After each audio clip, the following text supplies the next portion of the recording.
खैर मकदम है आप सभी का ईटीवी उर्दू के prime time debate show big bulletin में। मेरी कोशिश होती है हर वो सवाल उठाने की जो आपके जहन में उठता है। मैं हूं समीर अब्बास। यूपी की फर्स्ट फैमिली यानी यादव परिवार में सब कुछ ठीक नहीं चल रहा। चाचा भतीजे में जंग छिड़ी है और कुनबे के सरबराह मुलायम अपने बेटे यानी सूबे के वजीर आला अखिलेश यादव को जमकर डांट पिला रहे हैं। पब्लिक मंच से वो साफ कह रहे हैं कि अगर शिवपाल पार्टी से चले गए तो पार्टी आधी रह जाएगी, इसलिए उनकी इज्जत सबके लिए जरूरी है। चाचा भतीजे में सबसे ज्यादा खटास मुख्तार अंसारी के कौमी एकता दल के पार्टी में मर्जर को लेकर है, जो होते होते रह गया। लेकिन अब लगभग यह तय माना जा रहा है कि मुलायम के वीटो पावर के इस्तेमाल के बाद अंसारी भाई साइकिल की सवारी करने जा रहे हैं। जाहिर है अखिलेश फिर खफा होंगे। क्यों आई ठीक चुनाव से पहले मुलायम के कुनबे में फूट की यह खबर, इसी पर करेंगे अपने तमाम मेहमानों के साथ तफसीली बातचीत। लेकिन सबसे पहले देखिए यह रिपोर्ट। उत्तर प्रदेश के वजीर आला अखिलेश यादव के चचा और रियासत के काबीनी वजीर शिवपाल यादव के इस्तीफे की धमकी से समाजवादी पार्टी में हलचल मच गई है। उत्तर प्रदेश हुकूमत में नंबर 2 माने जाने वाले शिवपाल ने मैनपुरी में इतवार को गैर कानूनी कब्जों और बदउनवानी पर तशवीश जाहिर करते हुए कहा था कि अगरचे चीजें नहीं रुकी तो वो इस्तीफा दे देंगे। कुछ गलत काम करने वाले लोग नहीं, उनकी बात मानी जाएगी तो फिर हमारे मंत्री पद से रहने से फायदा क्या है? फिर तो मुझे इस्तीफा दे देना चाहिए। शिवपाल यादव ने अपने आबाई जिला इटावा में फिर कहा कि हमारे कहने के बावजूद कई ऐसे अफसर हैं जो बातें अनसुनी कर जाते हैं। हम तो बहुत कुछ कुर्बान करने को तैयार हैं। ये सब नहीं रुका तो मैं इस्तीफा दे दूंगा। शिवपाल सिंह यादव के ताल्लुकात और रियासती हुकूमत के वज़रा और अफसरों के खिलाफ बढ़ती हुई तलखी नुमाया है। नेताजी के हमेशा साथ मैंने काम किया है और नेताजी के साथ में जो भी पार्टी हमें जिम्मेदारी देगी, जो भी जिम्मेदारी देगी, अगर पार्टी समझे तो चुनावी लड़ाई, अगर पार्टी नहीं समझे तो पूरे प्रदेश में जो भी नेताजी का आदेश होगा, 2070 में सरकार बनानी है तो हम पूरे प्रदेश में काम करेंगे। समाजवादी पार्टी में आपसी रंजिश अब मंजरे आम पर आ रही है। समाजवादी पार्टी को एक ही खानदान की पार्टी कहे जाने वाली बात कहीं न कहीं सच साबित हो रही है। और वहीं उत्तर प्रदेश में मुस्लिम पार्टियों के इत्तेहाद से भी समाजवादी पार्टी में खलबली मची हुई है। Bureau report, ETV news. Mulayam परिवार में जो कला की खबर है वो इस वक्त पूरे सूबे में छाई हुई है और नेशनल मीडिया में भी यह खबर लगातार छाई हुई है। आज इसी मुद्दे पर हम करेंगे तफसीली बातचीत अपने तमाम खास मेहमानों से। हमारे साथ आसिम वकार साहब मौजूद हैं जो कि स्पोक्स पर्सन हैं समाजवादी पार्टी के, लखनऊ से वो हमारे साथ मौजूद हैं। और साथ ही साथ गोपाल कृष्ण अग्रवाल साहब हमारे साथ जुड़ेंगे जो कि नेशनल स्पोक्स पर्सन है बीजेपी के। मोहम्मद अली खान साहब हमारे साथ इस चर्चा का हिस्सा बनेंगे जो कि कांग्रेस पार्टी के स्पोक्स पर्सन है। और जयशंकर जी सीनियर जर्नलिस्ट हमारे साथ स्टूडियो में मौजूद हैं। आसिम वकार साहब, पहला सवाल आपसे, क्या इस वक्त ये माना जाए कि समाजवादी पार्टी के लिए इधर कुआं उधर खाई वाले हालात हो गए हैं क्या? क्योंकि अगर आप मुख्तार अंसारी को अपनी पार्टी में शामिल कराते हैं तो अखिलेश यादव ने जो डेवलपमेंट का चेहरा सरकार का एक पेश किया है उसको एक बड़ा झटका लगता है। और अगर यह काम आप नहीं करते हैं तो शिवपाल यादव जो है उनकी अना को, उनके गुरूर को एक झटका लगता है। तो फंस गए हैं क्या आप लोग? देखिए, पहला सवाल आपने कहा कि एक तरफ कुआं एक तरफ खाई, ये मान लिया जाए तो जिस बात से आपके चैनल की टीआरपी बढ़ रही हो आप वो मान लीजिए। आप टीआरपी के लिए काम करते हैं तो जहां बेहतर टीआरपी आपको मिले आप वो चलाइए। दूसरी बात आपने जो पूछी, तो जो सियासी दल होते हैं, हम सियासी दल हैं, हमारा काम होता है पब्लिक के बीच में जाना, अपनी बात रखना, अपने कामों को रखना, उसके बाद में जनता की आवाज़ को तरजीह देना और उसके बाद उनसे वोट लेकर नई तरीके से नए पहल करके सरकार बनाना। तो अब इसमें किसको लेना है, किसको नहीं लेना है, किसको भगाना है, किसको बिठाना है, किसको उठाना है, अब क्या ये भी समाचार चैनल्स ही तय करेंगे? ये अब हमारा विशेषाधिकार है। नहीं, हम होते कौन है तय करने वाले? हम तो बस खबर पहुंचाते हैं अपने व्यूअर्स तक। वकार साहब, नहीं करेंगे। और आपने टीआरपी का जिक्र किया, टीआरपी को थोड़ी देर के लिए अलहदा रख देते हैं तो और बात करते हैं सिर्फ और सिर्फ आपकी पार्टी की, क्योंकि क्योंकि यूपी के लोग जानना चाहते हैं कि आपकी पार्टी में हो क्या रहा है, कलह क्यों मची हुई है। नहीं, आप कोई कलह नहीं मची हुई है। आप माशाल्लाह से बहुत तेज तर्रार चैनल है, और मैं समझता हूं कि आपके जितने भी आपके विंग हैं, चाहे वो यूपी विंग हो, चाहे महाराष्ट्र विंग हो, चाहे बंगाल हो, चाहे बिहार हो, हरियाणा हो, सब नंबर 1 है। मुझे पता है, आप चलाते भी हैं ये टीवी नंबर 1।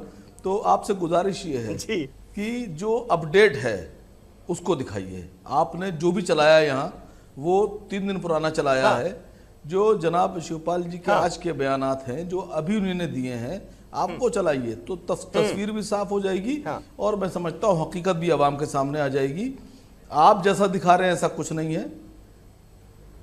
हाँ, जिन बातों का जिक्र मुलायम सिंह यादव ने किया, आप उसे भी खारिज कर रहे हैं क्या वखार साहब? मुलायम सिंह यादव साफ कह रहे हैं कि भाई शिवपाल यादव चले गए तो आधी रह जाएगी पार्टी, और शिवपाल यादव की जो इज्जत है वो बरकरार रहनी चाहिए, उनकी बेइज्जती नहीं सही जाएगी। तो ये मुलायम सिंह यादव को कहने की नौबत क्यों आई आपके हिसाब से?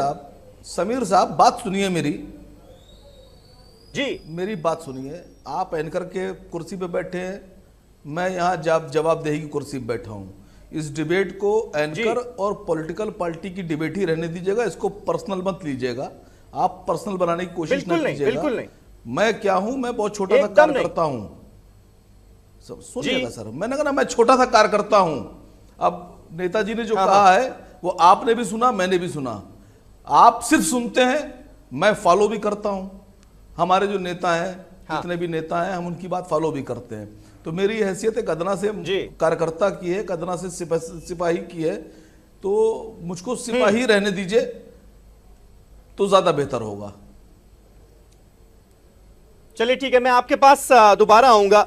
जयशंकर जी भी हमारे साथ मौजूद हैं, उत्तर प्रदेश की सियासत को बखूबी समझते हैं। जयशंकर जी, आपको लगता है इस वक्त पसोपेश के हालात हैं एक समाजवादी पार्टी में कि अब करें तो क्या करें? क्या वाकई ऐसे हालात हैं? नहीं समीर, पहली बात तो यह है कि हम तो चाहते कि वकार भाई ही साफ करते कि क्या कौमी एकता दल का विलय होने की बात दोबारा हो रही है कि नहीं हो रही है। एक तो उनसे ही साफ होना चाहिए था। और दूसरा यह है कि देखिए, ये तो जग जाहिर सी बात है कि जिस तरह से परिवार में कलह बढ़ रही है, शिवपाल जी अलग लाइन पे चल रहे हैं, रामगोपाल जी अलग लाइन पे चल रहे हैं, नेताजी को बीच बीच में हस्तक्षेप करना पड़ रहा है, तो इससे एक कलह तो बढ़ रही है। लेकिन असल चीज़ यह है कि चूंकि सामने चुनाव है, विधानसभा का लड़ना है, उसको एकजुट कैसे, कुनबा कैसे एकजुट रहेगा, और उसमें कैसे कौमी एकता दल या कोई और दल का मर्जर होगा या किसी तालमेल होगा, क्या होगा, इसके बारे में तय करना होगा। अब अखिलेश यादव की छवि जो पिछले 4-5 वर्षों में बनी है, एक स्वच्छ प्रशासक के रूप में बनी है, विकास के प्रति समर्पित नेता की बनी है। अब ये भी लोग याद करते हैं कि किस तरह से उन्होंने पिछले चुनाव से पहले डीपी यादव जो कुख्यात माफिया हैं पश्चिम उत्तर प्रदेश के, उनका उन्होंने प्रवेश वर्जित कर दिया था समाजवादी पार्टी में, उनके चाचा लोगों के चाहने के बावजूद। और उनके इस कदम की बहुत तारीफ भी हुई थी। उनके कदम की तारीफ हुई थी और समाजवादी पार्टी बड़े बहुमत से जीत के आई थी। अब सवाल यह है कि मुसलमान मतों का जो सवाल है, अल्पसंख्यक मतों का जो सवाल है, एक डर रहा है कहीं ना कहीं समाजवादी पार्टी के आला कमान के भीतर कि कहीं उनका झुकाव बहुजन समाज पार्टी और मायावती की तरफ ना चला जाए।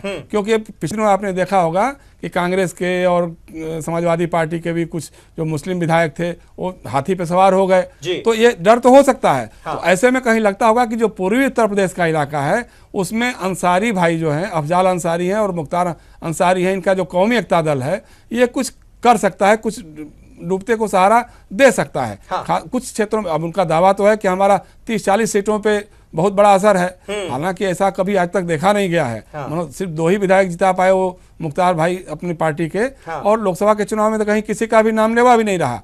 तो सिर्फ ये कहना कि किसी कोई वोटों का सौदागर बैठा हुआ है और उसके कहने पे कोई मुसलमान या कोई और लोग वोट दे जाएंगे, तो मुझे ऐसा लगता नहीं है। लेकिन समाजवादी पार्टी के नेतृत्व के सामने सवाल तो खड़ा है, और चूंकि ये शिवपाल जी ने इस मामले को आगे बढ़ाया था और उस पर लेके झगड़ा हुआ था, राष्ट्रीय कार्यकारिणी में गया और अखिलेश प्रिवेल कर गए और वो मर्जर नहीं हो पाया था। और मुख्तार अफजाल अंसारी को कहना पड़ा था कि हम ठगे से रह गए, हमारे साथ तो धोखा हो गया।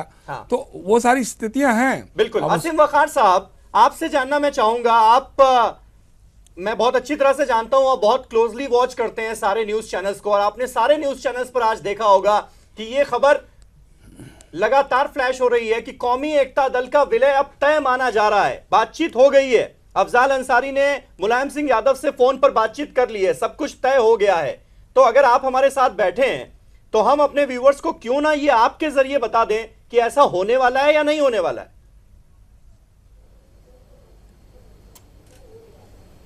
देखिए, पहले ही मैंने आपसे कहा कि हम सियासी दल हैं और जैसे हर व्यक्ति अपने फ्यूचर की बात करता है, हर इंसान को अपने भविष्य की बात करने अच्छा लगता है और वो भविष्य के ऊपर चलता भी है, सोचता भी है, प्लान भी करता है। इसी तरह हम सियासी दल हैं तो हम भी अपना सियासत में फ्यूचर प्लान करते हैं।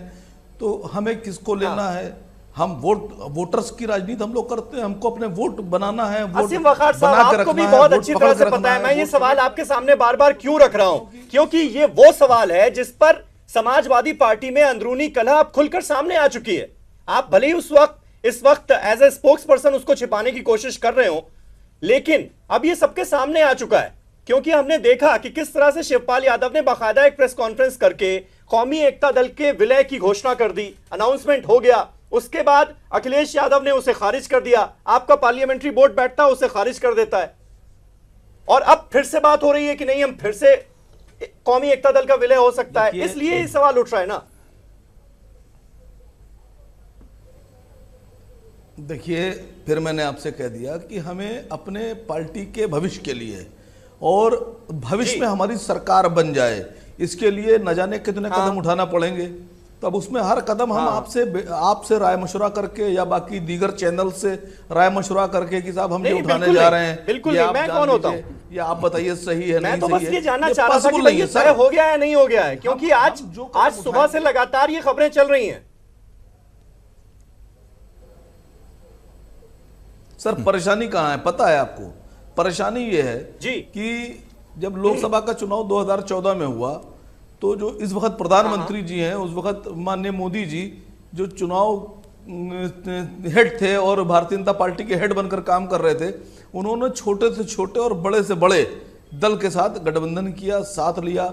उसमें अपना दल जैसा दल भी था और पासवान साहब भी थे और बहुत से लोग थे। किसी को कोई ऐतराज नहीं हो सकता, देखा होगा, लेकिन वकार साहब अगर आप कौमी एकता दल के साथ जाएंगे, कौमी एकता दल के विलय का अनाउंसमेंट करेंगे, तो आपको ये बखूबी पता है वकार साहब, आपको ये बखूबी पता है कि मुख्तार अंसारी का बैकग्राउंड क्या रहा है, माफिया डॉन वो मशहूर हैं, ये हर कोई जानता है। तो सवाल तो उठेंगे और उनका जवाब भी आपको देना पड़ेगा, उससे आप बच तो नहीं पाएंगे। एज ए पॉलिटिकल पार्टी आप नहीं बच पाएंगे, या फिर आप कह दीजिए मैं सवाल का जवाब नहीं दूंगा, मैं आपसे नहीं पूछूंगा। नहीं, बात सवाल के जवाब देने की और ना देने की नहीं हो रही है।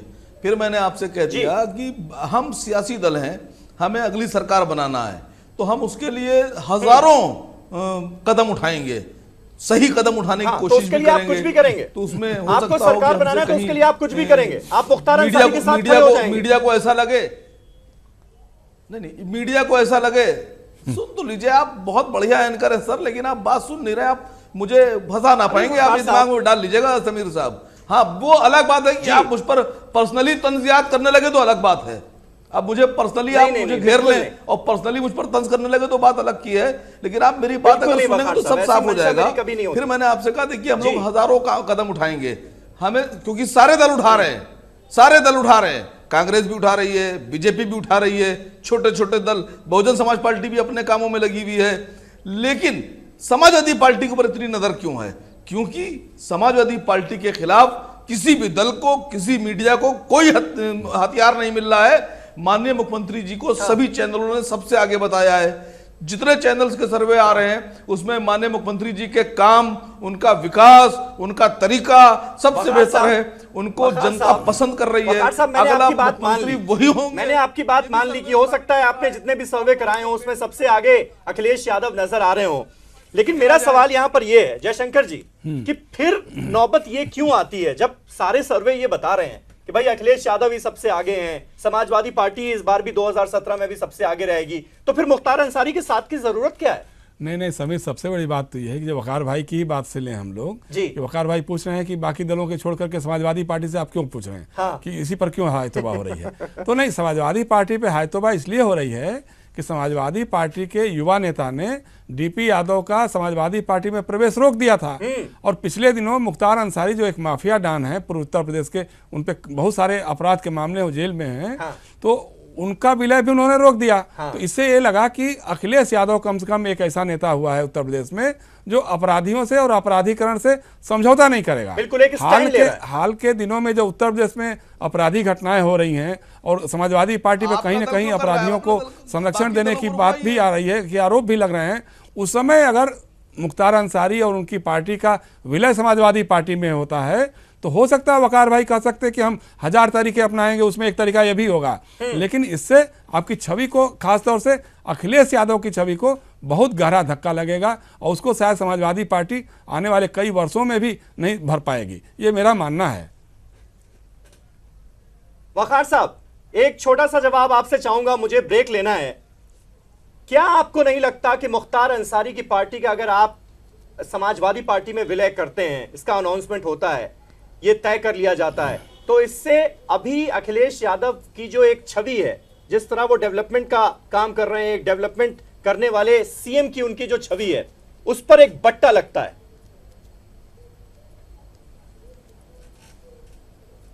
देखिए, ये तो आप भी मानेंगे, सारे दल जो विपक्षी दल हैं वो भी अपने आप में ये कहते फिरते हैं कि मुख्यमंत्री जी एक बेदाग छवि के मुख्यमंत्री हैं और बहुत ही बेहतरीन तरीके से काम करते हैं, उन बहुत विकासशील आदमी हैं, उनकी सोच विकासशील है।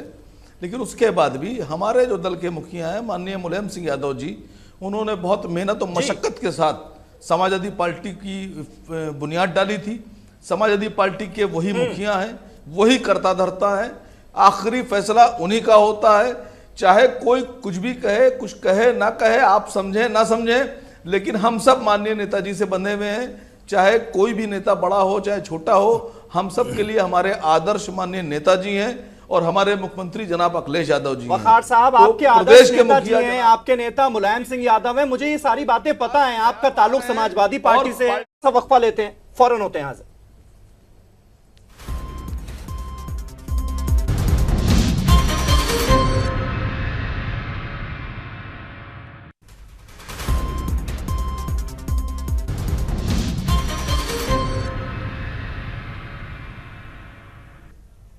तो मुलायम के कुनबे में कलह की खबर है और कुल मिलाकर कौमी एकता दल में समाजवादी पार्टी का विलय होगा या नहीं, समाजवादी पार्टी का कौमी एकता दल जो है उस पार्टी में विलय होगा या नहीं, ये एक बड़ा सवाल निश्चित तौर पर बना हुआ है। आसिम वकार साहब हमारे साथ मौजूद हैं, समाजवादी पार्टी के स्पोक्स पर्सन, लेकिन वो भी इस खबर को अभी तक कंफर्म नहीं कर रहे हैं। लेकिन खबर यही है कि अगले 2-3 दिन में इस बात का ऐलान हो सकता है कि कौमी एकता दल का समाजवादी पार्टी में विलय कर दिया गया है। हमारे साथ तमाम खास मेहमान जुड़ चुके हैं। मोहम्मद अली खान साहब कांग्रेस से और गोपाल कृष्ण अग्रवाल साहब बीजेपी से भी हमारे साथ जुड़ चुके हैं। अग्रवाल साहब, ब्रेक से पहले जिस तरह से आसिम वकार साहब से बात हो रही थी, उनका साफ तौर पर कहना है कि भाई 2017 में हमारा टारगेट यह है कि हर हाल में हमें विधानसभा इलेक्शन जीतना है और इसके लिए अगर कौमी एकता दल के साथ टाई अप किया जा रहा है या फिर कौमी एकता दल का विलय किया जा रहा है तो उस पर ऑपोजिशन इतना हो हल्ला क्यों मचा रहा है? ये उनकी पार्टी का डिसीजन है, अगर वो लेते हैं तो इसमें दिक्कत क्या है? आप समीर साहब, आप अगर चाहे तो मेरी डिबेट उठा के देख लें। मैं आपसे मैंने ऐसा कोई बात नहीं कही है आपसे। आप यहाँ के ऊपर गलत बयानी मत करें, बड़ी मैं आपसे गुजारिश करता हूं, आप वही कहें जो मैंने कहा है।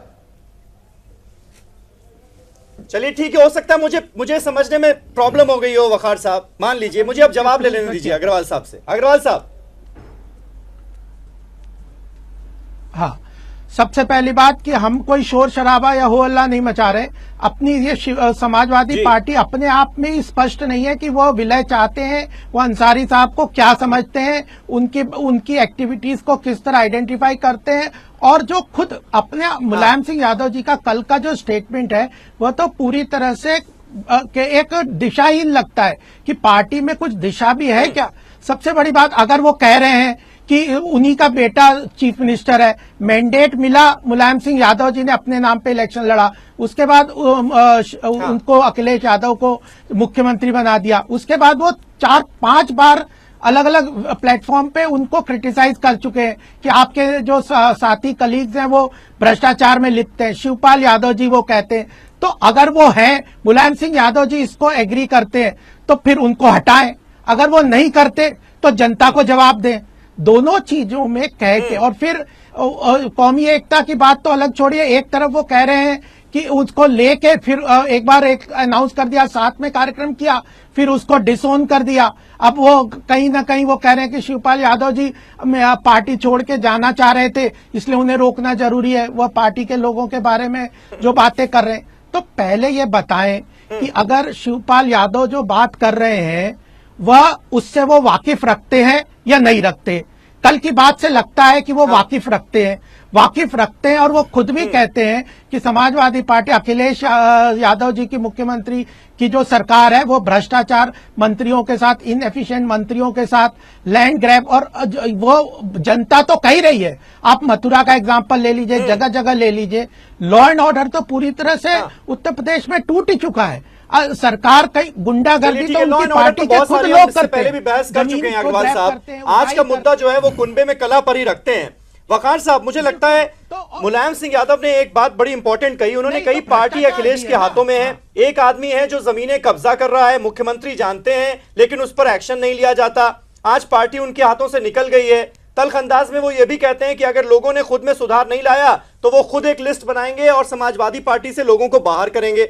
आप कम से कम ये तो बताइए हमारे व्यूअर्स को कि ऐसी नौबत क्यों आई आपकी पार्टी में कि आपकी पार्टी के प्रेसिडेंट को यह कहना पड़ रहा है।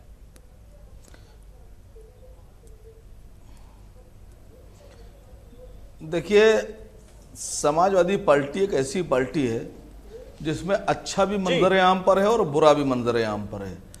जो भी बात होती है, माननीय नेताजी, कभी भी आपने देखा होगा भी, अग्रवाल साहब ने खुद कहा कि 4-5 बार, तो कम से कम हम लोग खुशनसीब लोग हैं कि हम ऐसे दल में काम कर रहे हैं जहां के ऊपर हमारे राष्ट्रीय अध्यक्ष इतने साफ गोई से और इतनी ईमानदारी से आवाम के बीच में आकर अपनी गलतियां भी गिनाते हैं और अच्छाइयां भी गिनाते हैं। कम से कम कोई तो साफ गोई से वो बार-बार बयान दे रहे हैं, आप लोगों को ताकीद कर रहे हैं, तो मानते क्यों नहीं उनकी बात आप लोग? धोखेबाजी से क्यों करप्शन हो रहा है? सर सुन लीजिए सर, धोखेबाजी से इलेक्शन लड़ते हैं, गलत बयानी करके, गलत बातें करके लोगों से वोट वसूल लेते हैं, लोगों के साथ फ्रॉड करते हैं। कम से कम हम ऐसे दल में तो नहीं है।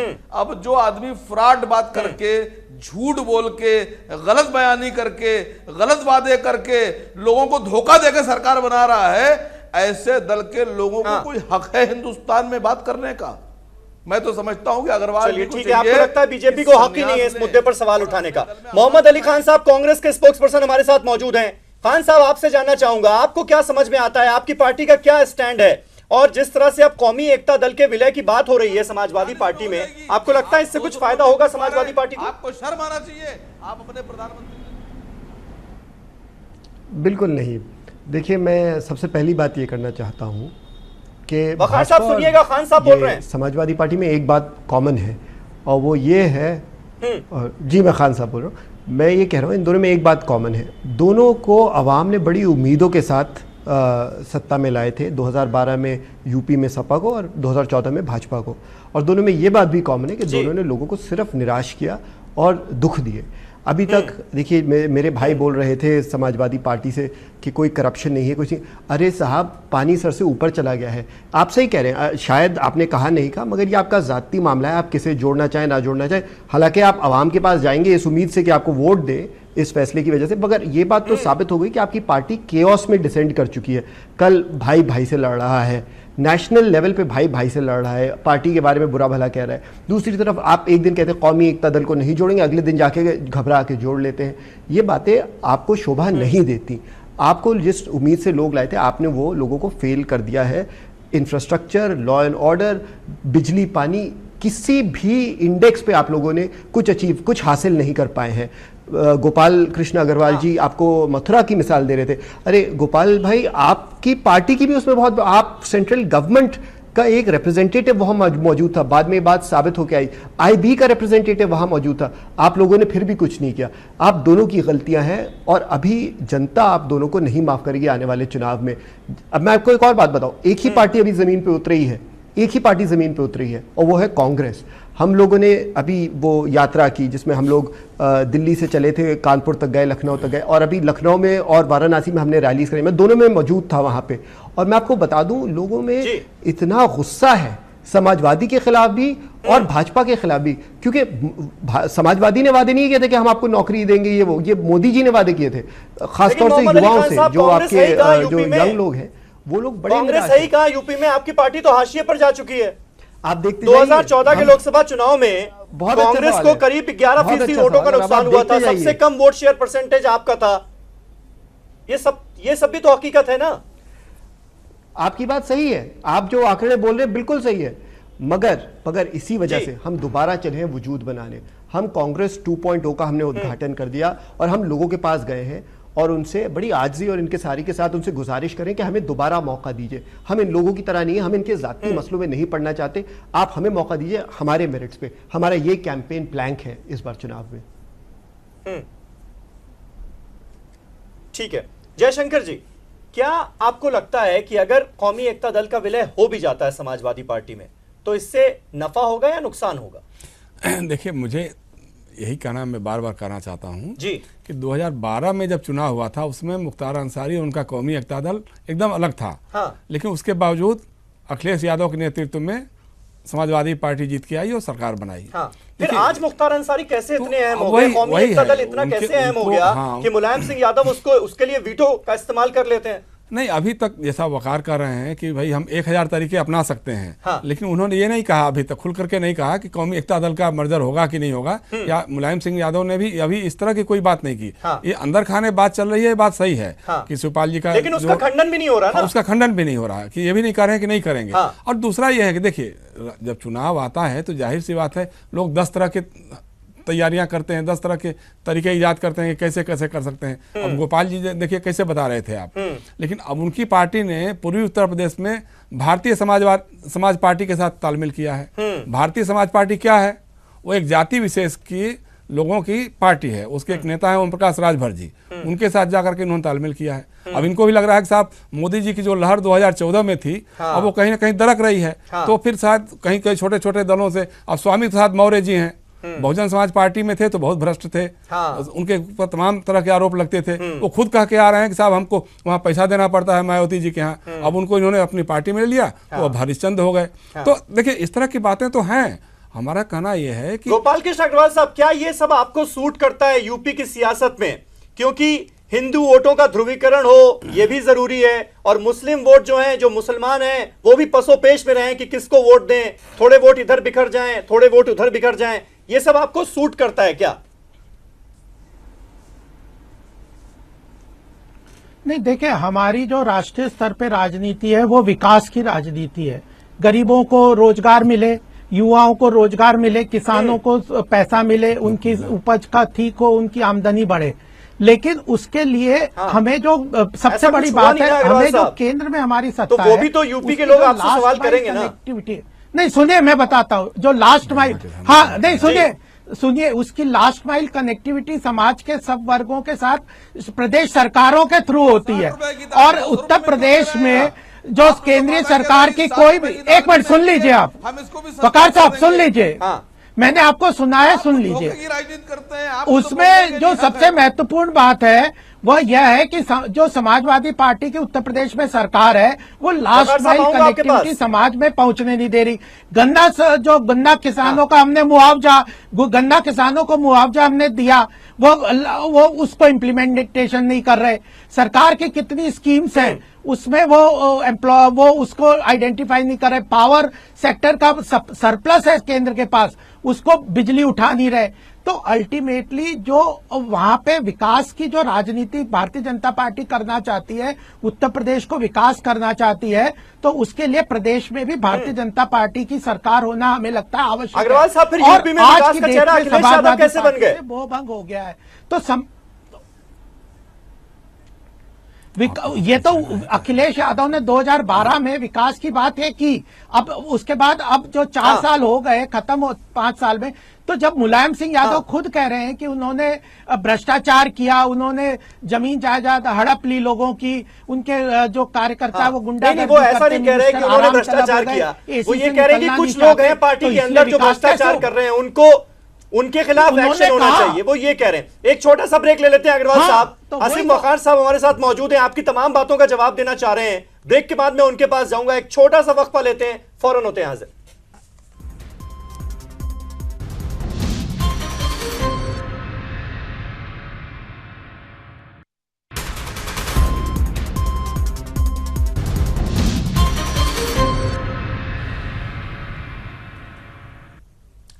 बात हो रही है यूपी की सियासत की, मुलायम के कुनबे में कलह की, और तमाम खास मेहमान हमारे साथ बने हुए हैं। आसिम वक़ार साहब, 21 ब्राह्मणों को टिकट दिया था मायावती की पार्टी बीएसपी ने 2014 के लोकसभा चुनावों में, और जब 0 सीटें आई थी उसी के बाद से ये मायावती की तरफ से एक तय माना जा रहा था। ये कयास लगाए जा रहे थे कि भाई दलितों और मुसलमानों का गठजोड़ करना पड़ेगा अगर यूपी की सियासत में दोबारा वापसी करनी है तो। और गोपाल कृष्ण अग्रवाल साहब की पार्टी ने उनकी काफी मदद भी कर दी, और अब यह लग रहा है कि दलित और मुसलमान जो हैं वो एकजुट हो रहे हैं। क्या यही एक बड़ी वजह थी कि आपने सोचा कि भाई इसकी काट के तौर पर मुख्तार अंसारी का इस्तेमाल किया जाए? सर, गोपाल कृष्ण अग्रवाल जी के लिए मुझे अल्फाज इस्तेमाल नहीं करना चाहिए थे, लेकिन मजबूरी में कर रहा हूं कि 0 कैरेक्टर के लोग हैं ये। इनकी पूरी की पूरी पार्टी में किसी के पास कोई कैरेक्टर नाम की चीज नहीं है। अब आप ये बताइए कि भारतीय जनता पार्टी सबसे ज्यादा रिलीजियस पार्टी बनकर हिंदुस्तान में उभरी, और आज भी रिलीजियस पार्टी, धार्मिक पार्टी के नाम से लोग जानते हैं इनको। गौरी गणेश को किस अल्फाजों से नवाजा गया था?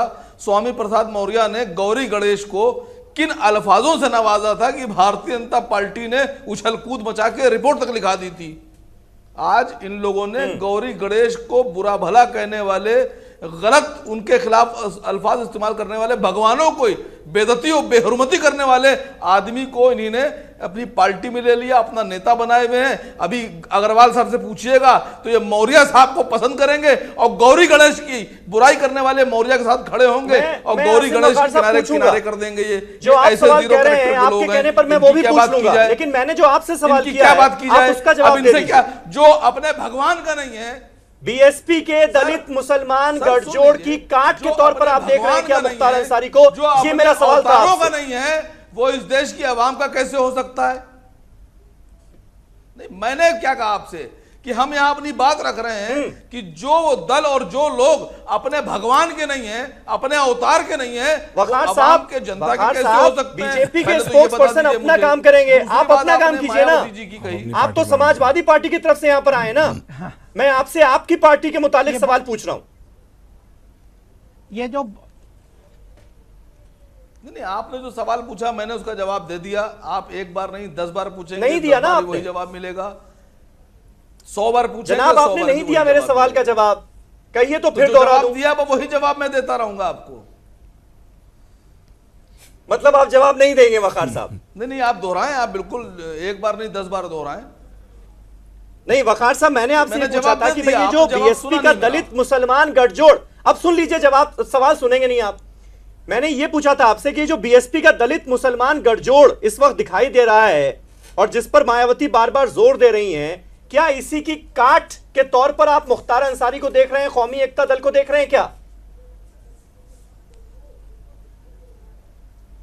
सर, दलितों में मायावती जी के साथ कुछ क्वांटिटी में जिस बिरादरी से, जिस जाति से मायावती जी आती हैं, उसमें उनके साथ कुछ वोट है। मैं इसको इनकार नहीं करता कि नहीं है। मुसलमानों की जो रही बात कि मुसलमानों की जो उन्होंने जिस तरह से इंसल्ट की है, जिस तरह से पिछली बार सरकार में, मायावती जी की सरकार में एक फोटो वायरल हुआ था, सारे चैनल्स पे दिखाया गया था, सारे अखबारात में आया था, फेसबुक और ट्विटर भरे पड़े थे उससे।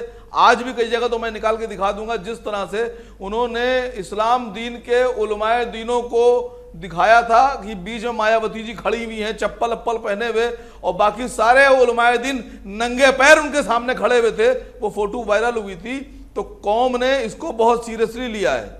और 2012 का चुनाव जो था वो इसी का नतीजा था कि जिस जगह पर सारे उलमाए दीन इकट्ठा होकर नंगे पैर खड़े हुए थे, मायावती जी ने इस तरह से कौम की पूरी बेइज्जती की और लोगों ने जाके पुराने इंसिडेंट्स का जिक्र मत कीजिए। आपने फिर मेरे सवाल को घुमा दिया। गोपाल कृष्ण अग्रवाल साहब, क्या जो समाजवादी पार्टी की स्ट्रैटेजी सामने आई है, क्या आप वाकई मानते हैं, आप मेरे सवाल का जवाब आप अगर दे पाए तो, कि ये जो दलित मुस्लिम गठजोड़ की बात हो रही है बीएसपी के, क्या इसकी काट के तौर पर देखा जा रहा है क्या मुख्तार अंसारी को, इसलिए इतना लालायित है समाजवादी पार्टी उन्हें अपने साथ लाने के लिए? नहीं, समाजवादी पार्टी लालायित है या नहीं ये तो ये बताएंगे। मैं अपनी बात ये कह दूं कि अंसारी साहब जिस को रिप्रेजेंट करते हैं वो एक तरीके से असामाजिक उनकी एक्टिविटीज को भी बहुत बड़ा उनका रिप्रेजेंटेशन माना जाता है, तो ये बहुत महत्वपूर्ण बात है। दूसरी बात, हम जो कह रहे हैं कि वो क्या कर रहे हैं उससे हमें मतलब नहीं है, हम जनता वो क्या कह रहे हैं उसको नहीं देखती, क्या कर रहे हैं। हमारी तरफ अगर देखें तो आप जहां पे देखेंगे कि जो नरेंद्र मोदी सरकार है, हमारी सरकार है, वो राष्ट्रीय स्तर पर ओबीसी, दलित, उन सबको जो समाज के पिछड़े वर्ग है उनको साथ लेके उनके विकास और उन्नति के लिए काम कर रही है। उनको नारों से नहीं होगा, मुसलमान भी नारों से, मोदी तो केंद्र सरकार ने ना, सेंट्रल गवर्नमेंट चला रहे हैं। यूपी में आपका चेहरा कौन है? नहीं होगा यूपी में इसीलिए तो हम कह रहे हैं कि प्रदेश में बिल्कुल हमारा जो चेहरा है वो पार्टी की पार्लियामेंट्री बोर्ड जब आवश्यकता लगेगी तो तय कर देगी। हम दोनों तरह से इलेक्शन लड़ चुके हैं जगह जगह पे, कुछ जगहों पे जहां हमें लगा कि किसी चेहरे के साथ मौर्य और स्वामी प्रसाद मौर्य आपका चेहरा लग रहे हैं। आसाम में हम चेहरे के साथ, जब चीफ मिनिस्टर के चेहरे की बात नहीं हो रही, आप चीफ मिनिस्टर के चेहरे की बात कर रहे हैं। वैसे तो पार्टी में बहुत सारे नेता हैं, जो योगी आदित्यनाथ भी नेता हैं, बहुत सारे नेता हैं, केशव प्रसाद मौर्य भी नेता हैं, बहुत सारे नेता हैं प्रदेश तो योगी आदित्यनाथ कई हमारे अध्यक्ष रह चुके हैं, सारे नेता, मतलब जब फैसला लिया जाएगा तो योगी आदित्यनाथ नंबर 1 पर है, जो कि नहीं सारे नहीं, ये तो मैंने नहीं कहा। मैं आप नेताओं की बात कर रहे हैं, जो चीफ मिनिस्टर का चेहरा कौन होगा उसमें हमारे यहाँ पे बहुत सारे लोग हैं, केंद्र में भी है, यूपी के बहुत सारे सेंट्रल मिनिस्टर्स भी हैं, तो सारों में से कोई भी हो सकता है, या हम चेहरे के साथ इलेक्शन करेंगे। मोहम्मद अली खान या एक अब गोपाल कृष्ण अग्रवाल तो कह रहे हैं भाई अभी फिलहाल चेहरा नहीं है, बाद में तय होगा, लेकिन आपने तो चेहरा डिसाइड कर लिया है, लेकिन आपके पास भी चेहरे की बड़ी किल्लत थी। यूपी से आपको कोई चेहरा नहीं मिला, आपको दिल्ली से ट्रांसपोर्ट करना पड़ा चेहरा। इन्होंने जो चेहरा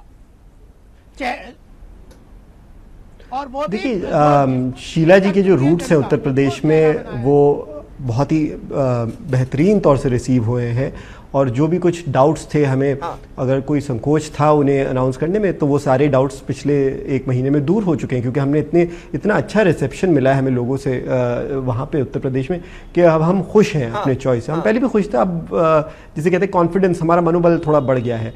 मगर मैं आपसे एक आप बड़ा अच्छा सवाल पूछ रहे थे पहले कि ये गोपाल भाई से ही, कि इनकी स्ट्रैटेजी क्या होगी।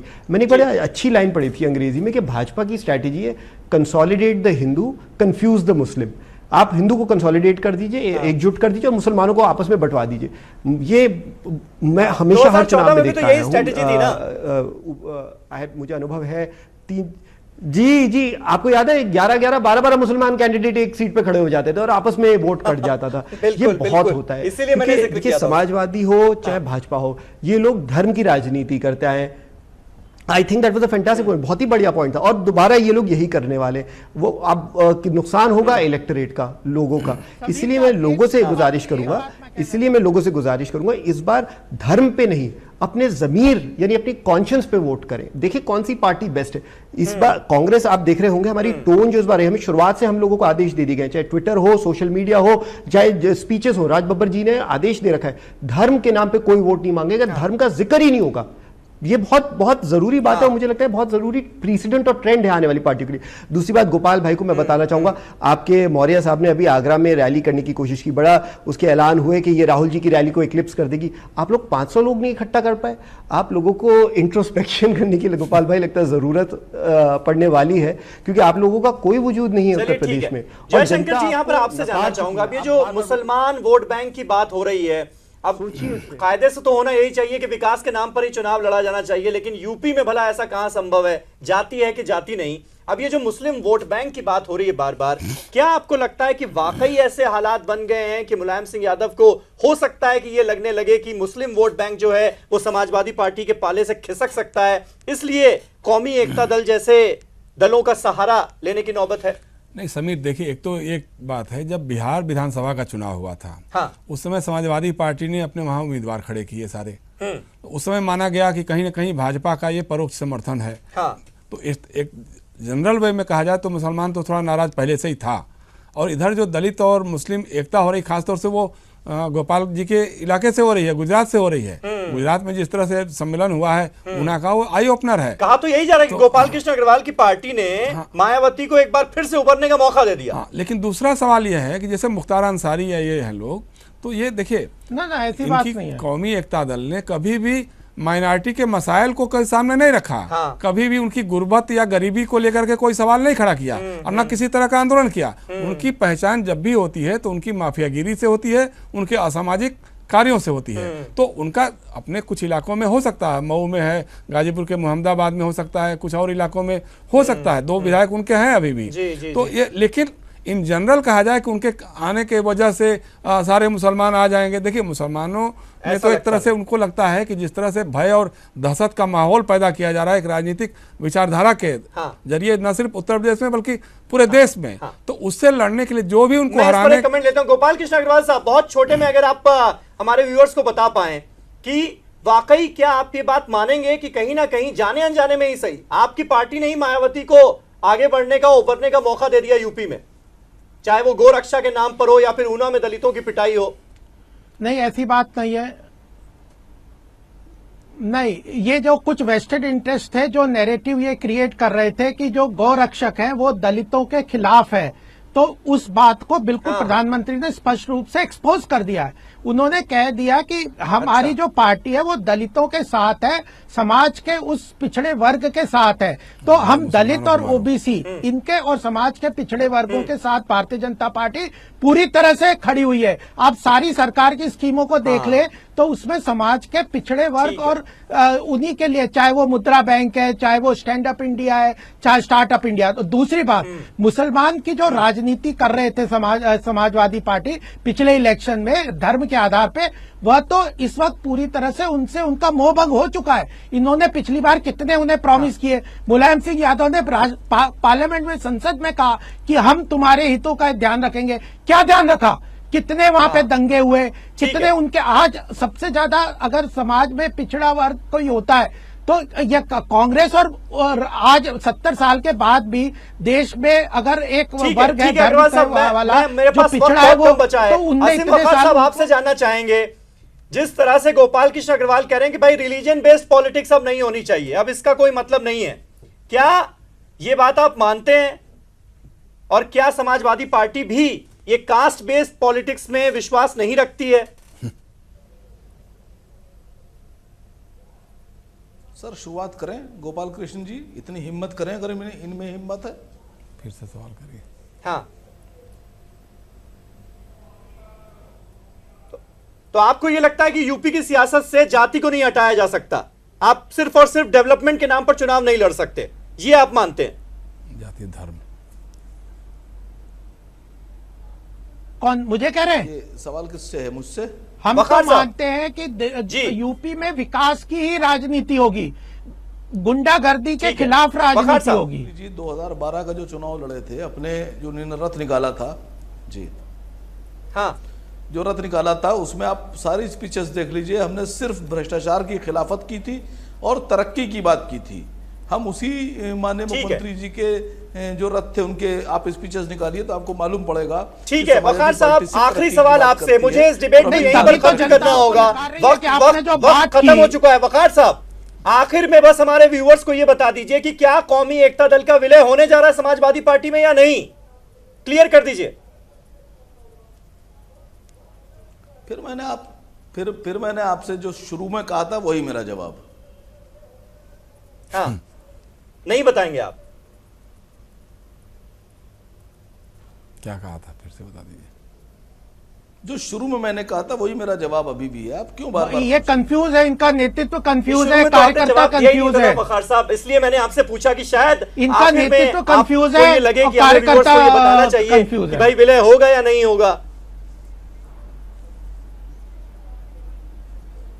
जो चीज मुझे पता चलिए नहीं, असीम मैं बता वखार कैसे साहब बहुत बहुत सकता हूं? शुक्रिया, माननीय वक्त हमारे लिए खत्म हो चुका है। मोहम्मद अली खान साहब आपका भी, गोपाल कृष्ण अग्रवाल साहब आपका भी, जयशंकर जी आपका भी हमारे साथ साथ इस बहस में जुड़ने के लिए आप सभी का बहुत बहुत शुक्रिया। और शुक्रिया करना चाहूंगा हमारे तमाम व्यूअर्स का जो ये शो देख रहे थे। कल एक नए मुद्दे के साथ, एक नई डिबेट के साथ आपसे फिर मुलाकात होगी, तब तक के लिए शब बखैर।